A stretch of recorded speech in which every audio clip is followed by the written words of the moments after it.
250 metre तकरीबन बनता है। वहां पे पुलिस की भारी नफरी खड़ी थी, बमा एसपी, और उन्होंने कहा जी सिक्योरिटी ऑपरेशन, सिक्योरिटी सर्च किया जा रहा है अदालत के अंदर।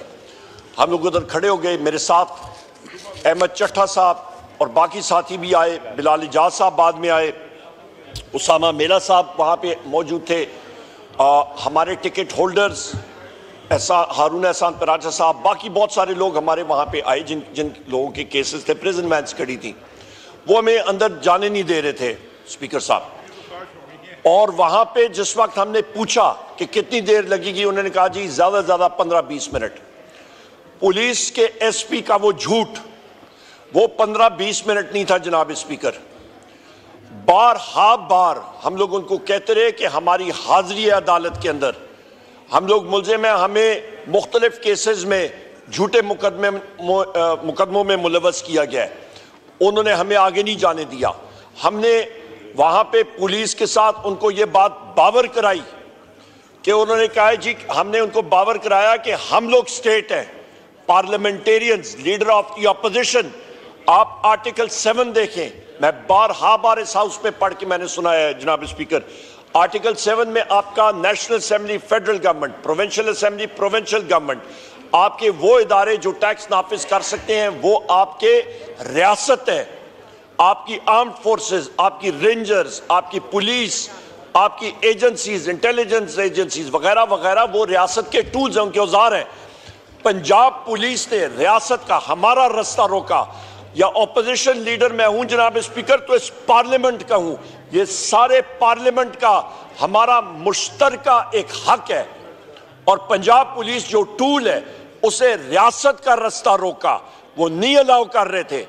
उसके बाद हम लोगों ने बड़ी मुश्किल से अपना रास्ता बनाया, क्योंकि हम लोगों को फोर्सी कर रहे थे कि ये हमें मालूम हुआ, पंजाब पुलिस ने खुद हमें बताया, वहां के लोगों ने बताया, डिफरेंट सोर्सेज ने, कि इंटेलिजेंस एजेंसीज के लोगों ने जज साहब को वहां पे यरगमाल बनाया हुआ है आपके इंसदाद दहशतगर्दी की अदालत में।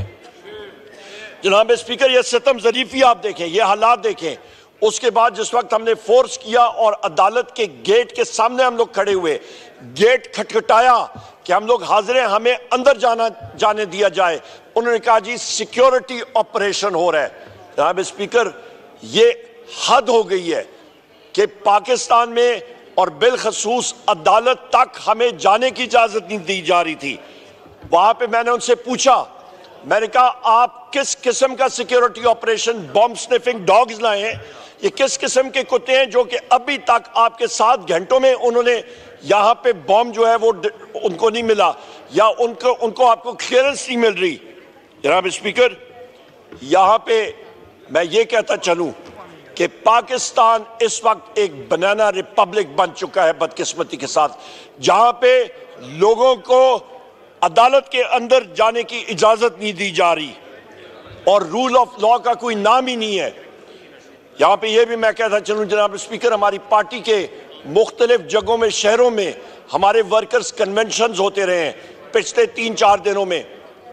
हाफिजाबाद में हुआ है, फैसलाबाद, आपका जनाब स्पीकर, आपका साहिवाल में, आपके मुख्तलिफ शहर, लाहौर में, हर जगह पे, ये मैं खुद हाफिजाबाद में मैं मौजूद था, मेरे जाने के फौरन बाद वहाँ पे पुलिस आई है और वहाँ पे शौकत भट्टी की यहाँ पे हमशीरा बैठी हैं, उनके घर में उन्होंने मुकम्मल पुलिस गर्दी की, तोड़फोड़ की, झूठे पर्चे दिए। इसी तरह साहिवाल में, इसी तरह लाहौर में, हमारे टिकट होल्डर को लाहौर में आज वो इन्फोर्स डिसअपीयर्ड पर्सन है।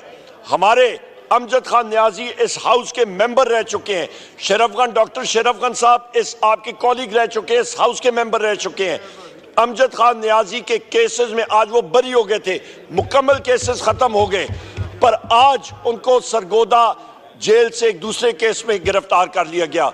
डॉक्टर यास्मीन राशिद साहिबा, जनाब आपकी आलिया हमजा साहिबा, सनम जावेद साहिबा, आपके मियां महमूद रशीद साहब, उनका अपेंडिक्स का इशू जनाब स्पीकर, वो जिस तरह बचे हैं उनको मेडिकल फैसिलिटी नहीं दी गई। चौधरी एजाज साहब, उमर चीमा साहब, हमारे हसन न्याजी साहब मिलिट्री कोर्ट में, 100 हमारे कैदी जो हैं आज मिलिट्री कोर्ट्स में। एक पर्चे में, दूसरे पर्चे में, सब के सब झूठे पर्चों में मुलवस किया जा रहा है। जनाब स्पीकर, यहां पे एक बात करता रहा हूं, यहां पे हमारे मियां अजहर साहब है, इस उम्र में गवर्नर रह चुके हैं, इनको पुलिस मोबाइल में 2 बार इनको अरेस्ट करके लेके गए थे। ये हालात है। वो मोहसिन नकवी कहां पे है? क्रिकेट खेलने के लिए गया है, वहां पे मजे लूट रहे न्यूयॉर्क में, उसका काम क्या है उधर? जनाब स्पीकर, यहां पे हम लोग ये आपसे इल्तिजा करते हैं कि आपने बैसियत स्पीकर इस हाउस के हर एक मेंबर को आपने प्रोटेक्ट करना है। यहां पे जनाब स्पीकर हम लोग प्रिविलेज मोशन लाएंगे, इस चीज को हम लोग कंडेम करते हैं। और यहां पे मैं ये भी कहता चलूं कि हम लोग वहां पे खड़े थे अदालत के गेट के सामने, जज साहब को प्रेशराइज किया गया और हमारे खिलाफ जनाब स्पीकर के अदम पैरवी की वजह से हमारी बेल्स कैंसिल की गई हैं।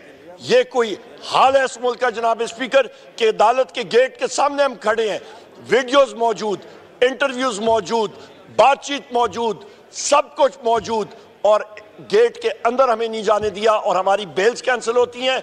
आज हमारे साथ हो रहा है, कल बाकी अराकीन के साथ यही चीज होगी जनाब स्पीकर। बदकिस्मती के साथ ये पहिया घूमने में टाइम नहीं लगता, और ये हमने we owe it to our country कि हम लोग जो वजीर आजम इमरान खान साहब बात करते हैं, हम लोग इस बनाना रिपब्लिक सिंड्रोम से निकलना है तो हमने अपनी मुल्क में आइन और कानून की बालादस्ती करनी है। इस कॉन्स्टिट्यूशन, इसको हम लोग फॉलो करें, कोई मसला नहीं है। हर एक इदारा अपने दायरा इख्तियार में रहे, मुल्क तरक्की करेगा। ये लोग कभी SIFC की बात करते हैं, कभी DIFC की होती है, कभी किसी और चीज की बात होती है। ये इदारे तब तक नहीं चलेंगे जनाब स्पीकर जब तक बुनियादी तौर पे आपका आइन और कानून, लॉ और ऑर्डर और रूल ऑफ लॉ होगा। आखिर 30 सेकंड जनाब स्पीकर, यहां पे हुकूमत ने एक बहुत बड़ा मतलब अपनी तरफ से इन्होंने कहा कि जी वजीर आजम इमरान खान का सेल हम लोग दिखाते हैं कि उनको फैसिलिटीज मिली है। वो एक आप देख लें, एक डेथ सेल जिस तरह होता है, वहां पे वजीर आजम इमरान खान साहब को रखा हुआ है। वो तकरीबन आपका 9 फुट बाय 7 फुट का सेल है, और वहां पे उनके पास जानिमाज रखने की भी जगह पूरी तरह नहीं है।